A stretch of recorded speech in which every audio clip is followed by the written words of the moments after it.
নমস্কার বন্ধুরা, আজকে ট্রেনের বিভিন্ন রকমের যে ওয়েটিং লিস্ট টিকিট হয়, যখন কনফার্ম টিকিট শেষ হয়ে যায়, মানে রিজার্ভেশন সিট শেষ হয়ে যায়, তখন কিন্তু আমাদের ওয়েটিং লিস্ট টিকিট পাওয়া যায়।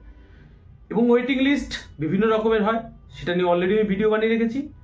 আজকের ভিডিওটি হলো যে কত ধরনের ওয়েটিং লিস্ট এবং কনফার্ম হবে কি হবে না, এই ওয়েটিং লিস্ট কত পর্যন্ত কাটলে আপনার কনফার্ম হওয়ার চান্স থাকে। বেশি কথা বলবো না, আজকে প্রথমেই ভিডিও শুরু করব। ভিডিওটি ভালো লাগলে অবশ্যই আপনার পরিজনদের সাথে শেয়ার করে দেবেন। চ্যানেলে নতুন হলে অবশ্যই চ্যানেলটি সাবস্ক্রাইব করে বেল আইকনটি প্রেস করে দেবেন, কারণ এরকম অনেক ইনফরমেটিভ ভিডিও আমি আপনাদের জন্য এনে থাকি। তো চলুন ভিডিওটি শুরু করা যাক। এই যে ওয়েটিং লিস্ট টিকিট, আমরা বিভিন্ন ধরনের ওয়েটিং লিস্ট টিকিট পাই। তার মধ্যে 1 নম্বর হলো জেনারেল ওয়েটিং লিস্ট, 2 নম্বর হলো আরএল ওয়েটিং লিস্ট, 3 নম্বর হলো আপনার পিকিউ ওয়েটিং লিস্ট। আর একটা ওয়েটিং লিস্ট আছে যেটা হচ্ছে টিকিউ ওয়েটিং লিস্ট, তৎকাল কোটা ওয়েটিং লিস্ট। তো এই চার রকমের, বেসিক্যালি এই 4 রকমের ওয়েটিং লিস্ট নিয়ে কথা বলবো এবং আরএসি। আপনাদের সবারই কিন্তু একটা বেসিক ধারণা আছে এবং আমরা কিন্তু টিকিট কেটে ফেলি। কিন্তু আমি নিজে অক্টোবর মাসের লাস্টে দীপাবলির সময়ে, দীপাবলির দিন, দীপাবলি থেকে 2 দিন আগে আমি যে অভিজ্ঞতার সম্মুখীন হয়েছি সেটা নিয়ে আপনাদের সাথে কথা বলবো। কি অভিজ্ঞতার সম্মুখীন হয়েছি? অভিজ্ঞতার সম্মুখীন এটা হয়েছি, আমার পিকিউ ওয়েটিং লিস্ট টিকিট ছিল। আপনারা সবাই জানেন, যারা আমাকে ফলো করেন, যারা আমার ভিডিও দেখেন, আমার পুরনো অলরেডি ভিডিও বানানো আছে এটা নিয়ে। পিকিউ ওয়েটিং লিস্ট 1, 2, 3 ছিল, 4 মাস আগে টিকিট কাটা, কিন্তু কনফার্ম হয়নি। তো পিকিউ ওয়েটিং লিস্ট কি সেটা আপনারা ডেসক্রিপশন বক্সে পেয়ে যাবেন। এই ওয়েটিং লিস্ট টিকিট কিন্তু কনফার্ম হয় না। আরএল ওয়েটিং লিস্ট, এটাও কনফার্ম হয় না। তো কত পর্যন্ত, যদি আপনার 10-15, এই পিকিউ আর আরএল ওয়েটিং লিস্টের কথাই বলছি প্রথমে, 10-15 উপরে থাকে, 20, 30, 40 এরকম থাকে, তাহলে কিন্তু কনফার্ম হওয়ার চান্স আপনার 1% বা 0% বলতে পারেন। 1 থেকে 10-এর মধ্যে অনেক কম, তাও অনেক কম। চেষ্টা করবেন বিকল্প কিছু ব্যবস্থা করতে। বিকল্প ব্যবস্থা কি? আপনার যে স্টেশন থেকে ট্রেনটা ছাড়ছে, একটু পয়সা বেশি লাগলেও আপনি সেই স্টেশন থেকে জেনারেল ওয়েটিং লিস্ট কাটুন। এবং বোর্ডিং ফর্ম টিকিট করার সময় আপনারা কিন্তু ওখানে চেঞ্জ করতে পারবেন। বোর্ডিং ফর্ম, টিকিট ফর্ম আপনার যেখান থেকে অরিজিন হচ্ছে ট্রেনটা, যেখান থেকে ট্রেনটা ছাড়ছে, এবং বোর্ডিং ফর্ম যেখান থেকে আপনি উঠছেন, আপনি মধ্যখানে কোনো জায়গা থেকে উঠছেন, তাহলেই কিন্তু PQ and RL waiting list দেওয়া হয়। তো আপনারা সেটাই করে নেবেন। না হলে ওটাই আপনার জার্নির দিন আপনাকে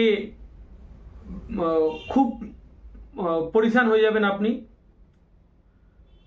যে আপনার টিকিট যদি কনফার্ম না হয়, আপনি যদি ফ্যামিলি নিয়ে জার্নি করেন। তার মধ্যে একটা কথা আমি আরো বলে রাখি, এটা কিন্তু ডিপেন্ড করে ফেস্টিভ্যাল সিজন। ফেস্টিভ্যাল সিজনে বিশেষ করে এই ওয়েটিং লিস্ট টিকিট কাটা একদম উচিত না। এবং যেগুলো বিজি রুট, মানে যে কোনো জায়গা থেকে বিহার হয়ে যাচ্ছে বা যে কোনো ব্যাঙ্গালোরে যাচ্ছে, যে কোনো ট্রেন, এই যে রুটগুলো সবসময় বিজি রুট, এই সব জায়গায় আপনারা কিন্তু টিকিট কনফার্ম পাওয়া খুব চাপ। এবার বলি general waiting list. General waiting list আপনি কাটতে পারেন আপনার 50, 60, আমি 70, 80 পর্যন্ত কেটেছি। আমার কনফার্ম না হলেও আপনার কিন্তু আরএসি হয়ে যাবে। গল্পটা ঠিক এরকম, প্রতিটা স্টেশনের জন্য একটা ট্রেন কলকাতা থেকে দিল্লি আসছে, বা দিল্লি থেকে কলকাতা যাচ্ছে, বা আসামের গুয়াহাটি থেকে কলকাতা যাচ্ছে, বা যে কোনো জায়গা থেকে যে কোনো জায়গায় যাচ্ছে। তো প্রতিটা স্টেশনের জন্য, প্রতিটা যে স্টেশনে স্টপেজ আছে, বড় বড় স্টেশন বা ছোট স্টেশন যে স্টপেজ আছে, তো সেই সমস্ত স্টপেজের জন্য কিন্তু একটা করে টিকিট কোটা করে দেয়। এটা অটোমেটিক রেলের তরফ থেকে একটা কিন্তু কোটা থাকে। সেরকমই কোটার অন্তর্গত আপনার কিন্তু এই RL waiting list, PQ waiting list.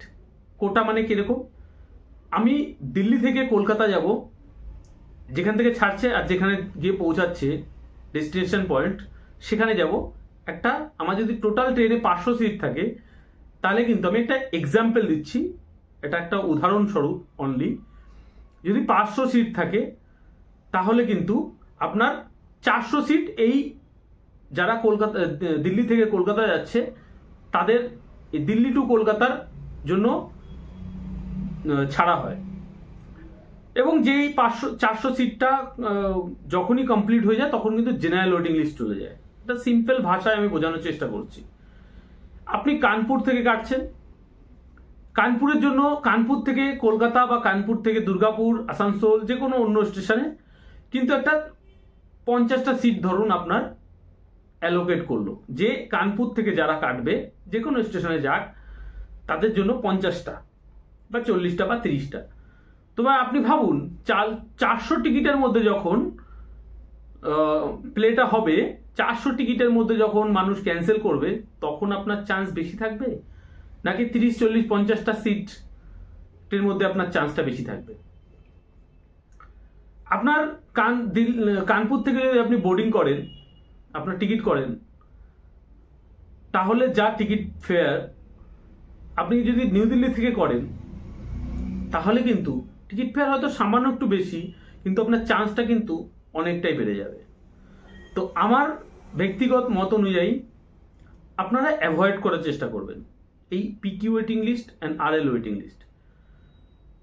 যদি কনফার্ম পেয়ে যান তাহলে তো ঠিকই, যদি 1, 2, 3 থাকে তাও ঠিক আছে, আপনি একটা রিস্ক নিতে পারেন, কিন্তু যদি বেশি থাকে তাহলে কিন্তু আপনাকে অবশ্যই ডেস্টিনেশন পয়েন্ট অ্যান্ড এই ticket from and boarding point আপনাকে কিন্তু দেখে কাটতে হবে। এবার আসি তৎকাল কোটা, তৎকাল ওয়েটিং লিস্ট। আপনি টিকিট কাটছেন তৎকালে, আপনারা সবাই জানেন তৎকাল টিকিট একদিন আগে কিন্তু কাটতে হয়, যেদিন জার্নি করবেন তার একদিন আগে কিন্তু 10টার সময় এসি এবং 11টার সময় আপনার কিন্তু স্লিপার কোচের জন্য কাউন্টার ওপেন হয়। আপনার যদি নিয়ারেস্ট কোনো কাউন্টার থাকে, রেলওয়ে কাউন্টার থাকে, আমার ব্যক্তিগত মত অনুযায়ী আপনি কিন্তু সেখানে চলে যান। হতে পারে সেখানে লাইন কম বা একটু কষ্ট করে হলেও সেখান থেকে কাউন্টার টিকিট কাটার চেষ্টা করুন। যদি আপনার 3-4-এ লাইন থেকেও থাকে, 1, 2, 3, 4, তাহলে কিন্তু আপনি পেয়ে যেতে পারেন।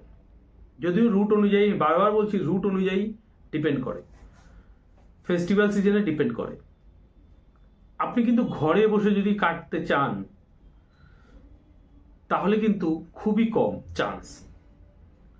আপনি কালকে জার্নি করবেন, আপনি আজকে বা আপনি আগামীকাল জার্নি করবেন, মানে মানডে জার্নি করবেন, আপনি আজকে শনিবার, মানে আপনার রোববারে কিন্তু আপনার তৎকালের টিকিটটা হবে।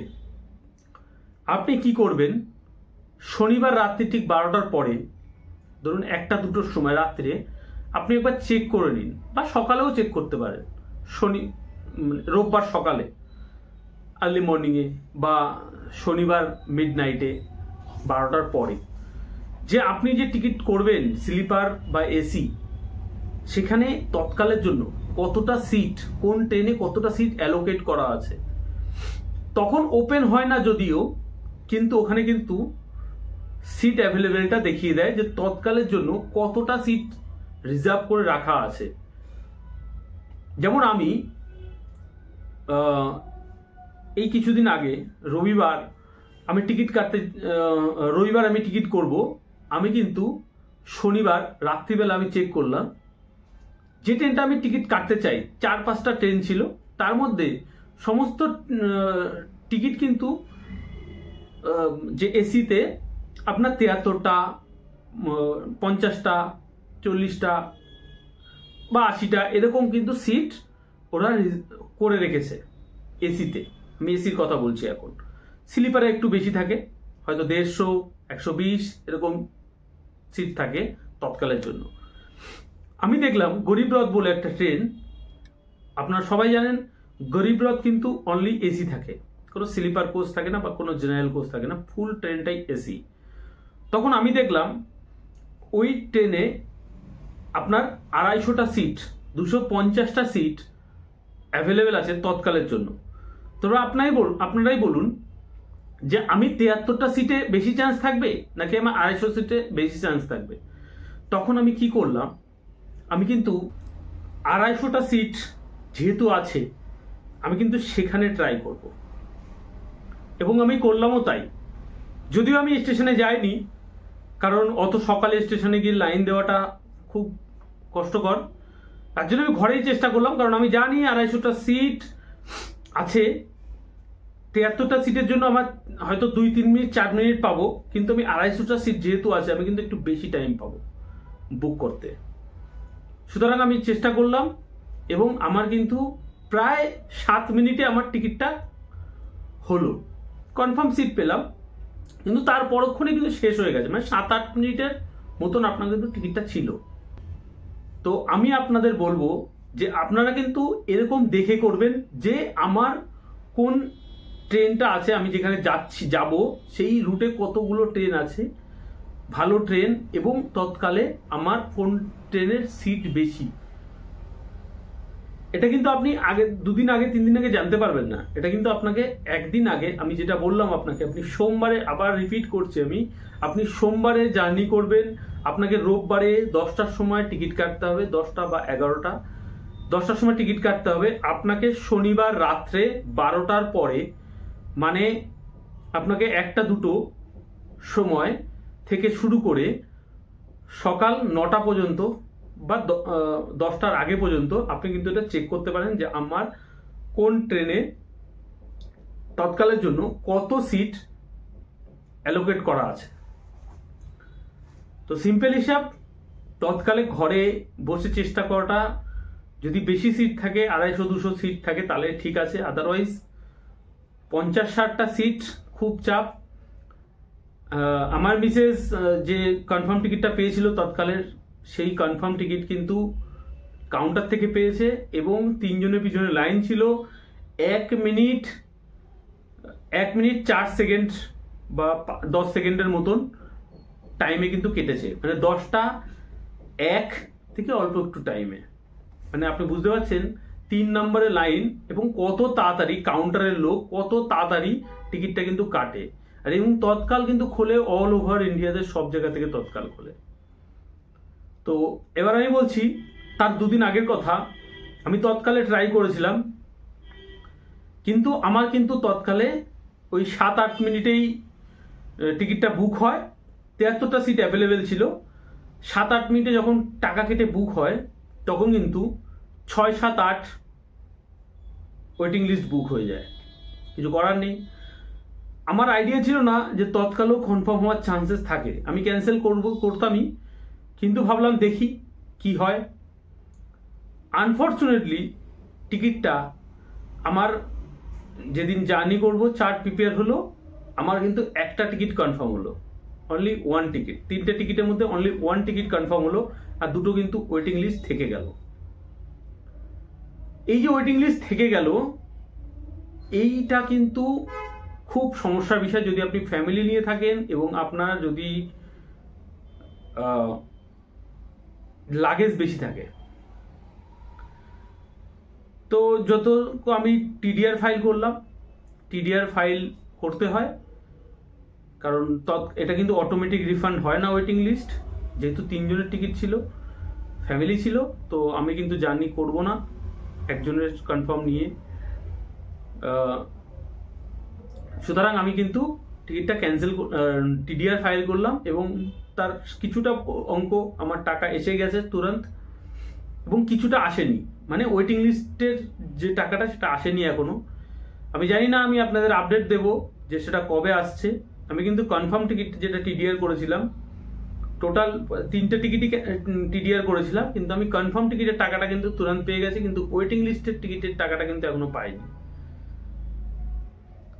সুতরাং তৎকাল ওয়েটিং লিস্ট তো কিন্তু কনফার্ম হওয়ার চান্স থাকে। যদি আপনার 1, 2, 3 থাকে বা একজনের টিকিট থাকে, আপনারা ক্যান্সেল করবেন না।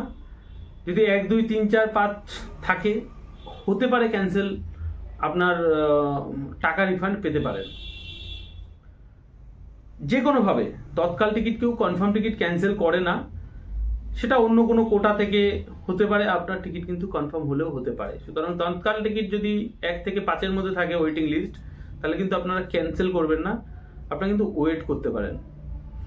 বেশি জনের থাকলে কনফার্ম চান্স খুবই কম, পার্সিয়াল কনফার্ম হবে, কিন্তু আপনার যদি সিঙ্গেল টিকিট বা দুজনের টিকিট থাকে তাহলে কিন্তু আপনার কনফার্ম পেয়ে যেতে পারেন। তো আজকের জন্য এটুকুই। আবারও বলছি, একটা লাইক করে দেবেন, চ্যানেল নতুন হলে সাবস্ক্রাইব করে দেবেন। ভালো থাকবেন সবাই। জয় হিন্দ।